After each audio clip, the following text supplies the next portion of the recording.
یہ والی سوچ کہ کیونکہ میرے پاس پیسے ہیں تو میں علم والے خرید کے کھڑا کر لوں گا، ایک نہ ایک ٹائم پر پٹ جائے گا وہ. صحیح. کیونکہ اس روح کو اپنی ٹیم اور اس قوم کے اندر جو ڈال رہا ہوتا ہے نا، وہ علم کے ساتھ جوڑا ہوتا ہے. تو اگر قیادت علم سے قاصر ہے اور قیادت علم میں ناقص ہے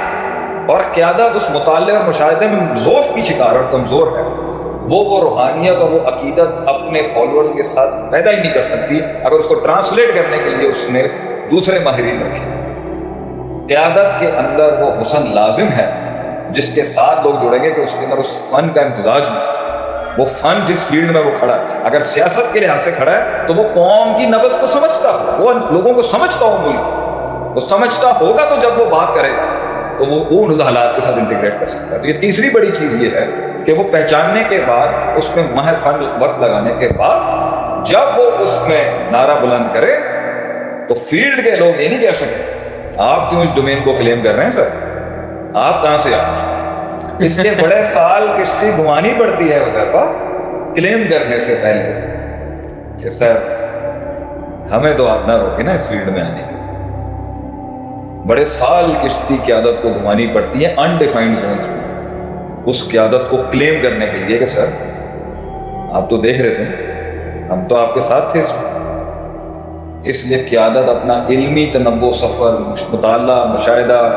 سیکھنا، سکھانا، فیلڈوں کے اندر رہنا، مارے کھانا، مہارت کو حاصل کرنا، یہ کبھی نہیں چھوڑتا. پھر جب وہ اس کے اندر وہ چیز سیکھ لیتا ہے اور مار کھا لیتا ہے اور پٹ جاتا ہے اور پریکٹیکلی گزرتا ہے اس میں سے،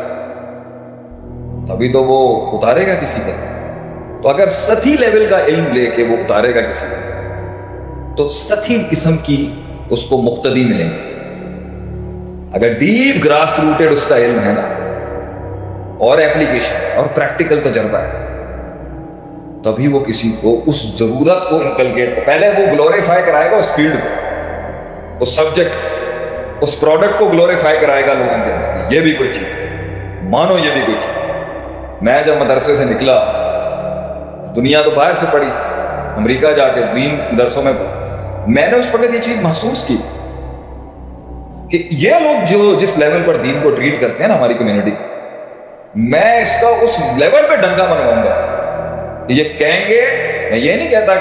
کہ پیسے میں دین بیچنا چاہیے، نعوذ باللہ. میں یہ کہتا ہوں کہ دورہ میں دنیا سیکھنے کے لیے 30-30 ہزار روپے دے سکتے، اور جہاں عربی کی بات 10 قسم کی ہو، من 8 قسم کا ہو، فی 7 قسم کا ہو، اور اس کے اندر جو ہے تفسیروں کے ابواب لکھیں اور 1400 سال میں اتنی کتب ہوں کہ دریائے فرات کالا ہو گیا جب ہلاکو خان نے حملہ کیا ہماری خلافتوں کے اوپر. اتنا علم کتب پہ لکھا گیا جو ہے اس کی کوئی حیثیت نہیں جو ہم نے 3 بر اعظموں پہ راج کیا ہے. تو اس علم نے تو 800 لوگوں کی کمپنی چلانے کے علم کو آپ HRM کہتے ہیں، 1000 لوگوں کی کمپنی چلانے کا HRM. ہم نے 3 بر اعظم چلائے اور ہمیں نہیں پتا ہوگا یہ لاگ فائلز کیا ہیں، ہسٹوریکل ریفرنسز کیا ہیں. اس لیے تو وہ پہلے ہم نے سمجھا کہ یہ ایک سونا ہے، پھر اس کو لانے کے لیے اس کے ساتھ وقت لگایا کہ جب آپ کلیم کریں گے اس کے ساتھ تو آپ کو پتا ہونا چاہیے، قبولیت ہونی چاہیے. نہیں جی، تو اسی وقت ہم نے اس میں مسائل بھی دیکھے، ایک چیز بھی دیکھی، اور اس کو لانے کے لیے وہاں تک پہنچانے کے لیے کہ بھئی آپ کہتے ہیں کہ آپ موٹیویشنل کی فیلڈ میں قرآن حدیث کیوں نہیں چلے، کارپوریٹ مینجمنٹ میں قرآن حدیث کیوں نہیں چلے، اسٹریٹجیکل مینجمنٹ میں قرآن حدیث کیوں نہیں چلے،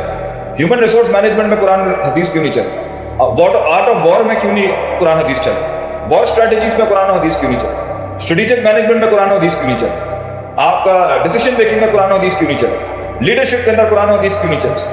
مائکرو لیڈرشپ میں کیوں نہیں قرآن حدیث چلے، میکرو اکنامکس میں کیوں نہیں قرآن حدیث چلے، مائکرو اکنامکس میں کیوں نہیں قرآن حدیث چلے، ٹریڈ اینڈ فائنانس کے اندر کیوں نہیں قرآن حدیث چلے، بزنس ماڈلنگ کے اندر کیوں نہیں قرآن حدیث چلے، پلاننگ میں کیوں نہیں قرآن حدیث چلے، ریکروٹمنٹ میں کیوں نہیں قرآن حدیث چلے. آپ جگہ بولیں گے اور ہم آپ کو اس پہ نس کھڑی کر کے بتائیں گے کہ دیکھیں یہ استدلال کھڑا ہوا ہے، بڑوں کا بھی اور اس کو لانا ایک بڑا مسئلہ تھا کیونکہ گورے نے اتنا کام کر دیا. تو جب آپ نے تو وہ آپ اپنی فوج جو آپ نے تیار کھڑی کرنی ہے، جو قوم تیار کرنی ہے، اس میں وہ درد آپ تب ڈالیں گے جب آپ گزرے ہوں گے اس کے ساتھ، مارے کھائیں گے، وہ روحانیت ہوگی، وہ اسپرچویلٹی ہوگی، وہ درد ہوگا. اس فیلڈ کو وہ چیز نہیں ملی، نہ اس کو افراد ملے، نہ رجال ملے، نہ وہ اعزاز ملا، نہ وہ مقام ملا، اور نہ وہ منزلیں ملی اور نہ وہ افراد ملے جس سے وہ تو گلوریفائی کراتا ہے اس کو لوگوں کو کہ مانے یہ بھی کوئی چیز ہے، مانے یہ بھی کوئی چیز ہے، مانے اس ایشو کو ایڈریس نہیں کیا، مانے آپ نے اس کو چھوڑ دیا، مانے آپ نے لیگیسی اٹھا کے وہ کسی بھی فیکٹر سے تعلق رکھتا ہے انسان کی ڈفرینٹ ایسپیکٹس. پھر اس کے بعد لوگوں کے وہ جذبات کو ابھارتا ہے اس کے اندر, وہ جذباتی پہلو جاگتا ہے, پھر اس میں وہ نظریاتی پہلو جگاتا ہے, پھر ان کی وہ سوئی ہوئی آنکھ کی غفلت میں اس کی امپورٹنس کریٹ کرتا ہے, اور پھر لوگ سوال کرتے ہیں کیا مسئلہ ہے آپ کا, کیا چاہتے ہیں. That's where the قیادت gets converted into a team. تب قیادت جو ہے نا وہ ایک فزیکل شکل اختیار کرتی ہے. تو یہ میں نے اس لیے یہاں پر ابھی اتنا لمبی تمہید مان دی کہ آپ عروج سے گر کے عروج سے دوال پہ اضافہ سوال کر رہے ہیں, آپ بنیاد کے اوپر بات کریں نا کہ کہاں پر لوگ غلطیاں کرتے ہیں اور ڈائریکٹ میدان میں چھلانگ لگا رہے ہیں. پیچھے ایک مسئلہ ہے تھوڑا سا نہیں اسٹارٹنگ کی بات کر لیتے ہیں. آپ نے کہا کہ بھائی اس کے پاس سوالات آ رہے ہیں کافی, سوال کافی آ رہے ہیں. ایک مسئلہ یہ ہے کہ I hope it's not offensive, ایک آدمی کے پاس علم بھی ہے اور اس نے پرابلم بھی آئیڈینٹیفائی کی ہیں, ساری چیزیں جو آپ نے بتائیں وہ سارا کچھ ہے اس کا, اور وہ ویٹ کر رہا ہے کوئی اس سے آ کے پوچھے وہی بات کہ لیڈر خود قیادت میں نہیں آتا, اس سے پوچھا جاتا ہے. لیکن شیخ اگر ایک سسٹم ایسا بنا ہوا ہے کہ اگلا جو ہے آپ کا لیڈر جب تک اس کی ڈیتھ نہیں ہوگی وہ ہٹے گا نہیں, اگلا اوپر ہی نہیں آئے گا, تو کیا کرے وہ پھر ہوپ نہیں مر جائے گی اس سے.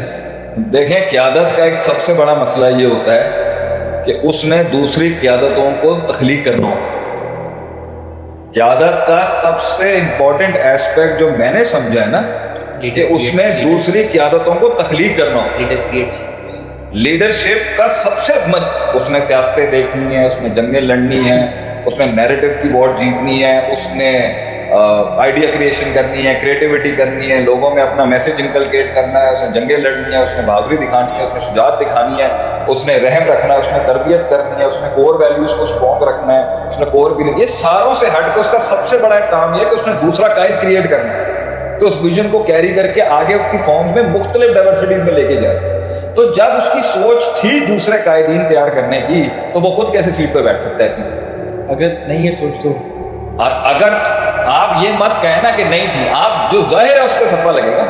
اگر تھی تو آپ کیوں بیٹھے ہوئے اتنی دیر سے؟ کیونکہ آپ کی جسمانی, اگر آپ کی انٹلیکچوئل صلاحیتیں 50 سال کی عمر میں ہیں تو شاید آپ کی جسمانی صلاحیتیں نہیں ہوں گی. الخو دیکھیں کیا چیز یہدون بامرنا لما صبروا وکانوا بآیاتنا یوقنون. قیادت دو چیزوں کا مرکب ہے نا, صبر یعنی قوت ارادہ اور قوت استدلال دونوں پی. کبھی کبھی استدلال 40 کی 50 کی عمر میں جا کے بڑا کامل ہوتا ہے, مگر جو صبر اور نیت کی پاور جو ہے وہ تو بوڑھا ہو جاتا ہے نا ایک ٹائم سے. تو اس کو جب خود ہی احساس ہو جاتا ہے یہ میں نے ہینڈ اوور کرنا ہے آپ کسی کو, اب ایک ہینڈ اوور نہیں کروں گا تو میری صلاحیتوں سے اور گل جائے گا اور ٹیلنٹ مر جائے گا. تو یہ چینج آف جو پوزیشن ہے یہ جتنی اچھی رہے گی اتنا زیادہ تو ذات بڑی ہوئی ہے. یہ اگر ایک نظریہ کھڑا ہی اس کے اوپر ہے کہ پرسنالٹی پہ کھڑا ہو گر جائے گا, پرسنالٹی ختم نظریہ ختم. اگر ایک نظریہ کسی برادری کے سسٹم پہ چلا ہوا یا فیملیوں کے سسٹم پہ کھڑا ہے, فیملی ہے تو نظریہ ہے, فیملی نہیں نظریہ بھی نہیں, اہل کی کوئی حیثیت ہی نہیں. لیکن اگر قیادت ایک سسٹم پر کھڑی ہے کہ بھائی اہل کو لایا جائے گا جو اس نظریے, اس سوچ, اس پروڈکٹ کو آگے لے جانے کا اہل ہے. جیسے بھی گوگل کا CEO کون ہے, انڈین ہے نا, اس کا کوئی تعلق بھی نہیں ہے. گوگل جس نے بنائی تھی وہ کچھ اور ہے اور یہاں سے کچھ اور. تو ان کی سوچ یہ تھی کہ دنیا میں جہاں پر کوئی اہلیت رکھتا ہے اس کو بٹھا دو.